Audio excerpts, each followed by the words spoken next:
ఏవండి నేను ఒక విషయం విన్నాను. పైగా చూసాను కూడా అది. చూసిన దగ్గర నుంచి నిద్ర పట్టలేదనమాట నైట్ అంతా. అదేంటంటే, 4వ తరగతి చదువుకున్న అమ్మాయి, 5వ తరగతి చదువుకున్న అమ్మాయి ఇద్దరు ఫ్రెండ్స్ అండి.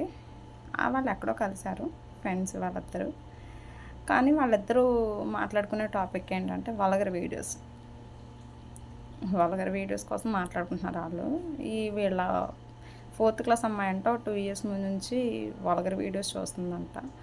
అవి చూసి చెప్తుందనమాట అందరికి. అదే నేను ఎలా చూసాను. ఆ అమ్మాయి ఒక అమ్మాయిని చూజ్ చేసుకొని ఉంటది. లేకపోతే ఎవరితోనో షేర్ చేసుకోవాలి కదా! షేర్ చేసుకుందో నాకు తెలీదు. నేను ఇలా వల్గర్ వీడియోస్ చూస్తున్నాను. నువ్వు కూడా ట్రై చెయ్యి.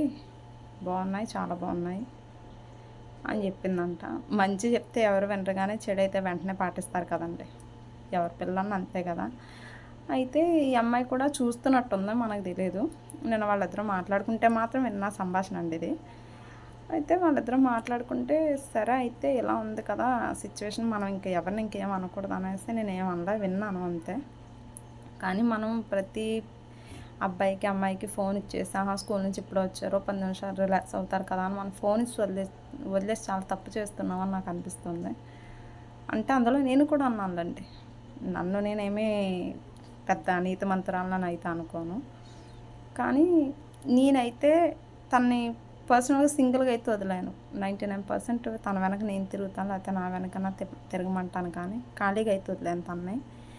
కానీ ఆ విషయం విన్న దగ్గర నుంచి ప్రతి అమ్మాయిని, అబ్బాయిని కూడా ఖాళీగా ఉంచకూడదు. లేకపోతే పేరెంట్స్ ఉరు చుట్లన్నా తిప్పించుకోవాలి. లేకపోతే పేరెంట్స్ వాళ్ళ ఉరు చుట్లన్నా తిరగాలి అనైతే అర్థమైంది నాకు. పిల్లలు చెడిపోవడానికి కారణం తల్లిదండ్రుల్లో, లేకపోతే ఈ మొబైల్సో, లేకపోతే ఇంకోటో నాకు తెలీదండి. కానీ అది వాళ్ళ పేరెంట్స్‌కి తెలిసిన తర్వాత ఆళ్ళు బాధ ఎలా ఉంటదనుకుంటున్నారు? ఎవరితోనూ చెప్పుకోలేరు. అలా అని కప్పుకోలేరు. అది వాళ్ళ పరిస్థితి.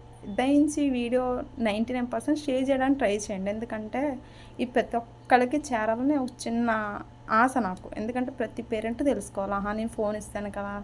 ఆళ్ళేదో చూస్తున్నారు కదా! అనేసి అనుకుంటున్నారు అంతే. కానీ ఆళ్ళు చాలా మనకన్నా ముదురులైపోయారు పిల్లలు. కాబట్టి మనం తెలుసుకోవాల్సింది ఏంటంటే, పిల్లలకి ఫోన్ ఇచ్చే ముందు మీరు ఫోను 99% ఇవ్వకుండా ఉండడానికి ట్రై చేయండి.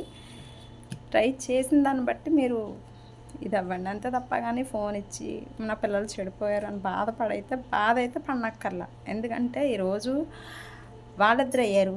రేపు పొద్దున్న ఇంకొక ఇద్దరు అవుతారు. ఈ ఇద్దరు ఊరుకుంటారా? ఇంకొక ఇద్దరికి చెప్తారు. ఆ ఇద్దరు ఊరుకుంటారా? ఇంకొక ఇద్దరికి. అలాగా 1 బై 1 చెడిపోతూ వెళ్తారు తప్ప ఎవరు బాగుపడరండి. మనం బాగుపడమని చెప్తే ఈ రోజుల్లో ఎవ్వరు వింటలేదు, అర్థం చేసుకుంటలేదు. అది చెడిపోమని చెప్తే త్వరగా అర్థం చేసుకుంటున్నారు. త్వరగా రియలైజ్ అవుతున్నారు దానికైతే. దీనికైతే ఇంక అలా కాదు కదా!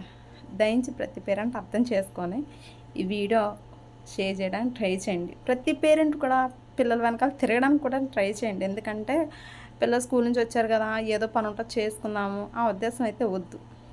దయించి ఆపేసి పిల్లల వెనకాల తిరగడానికి ట్రై చేయండి. ఎందుకంటే పిల్లల్ని ఒంటరి వదిలేయకండి.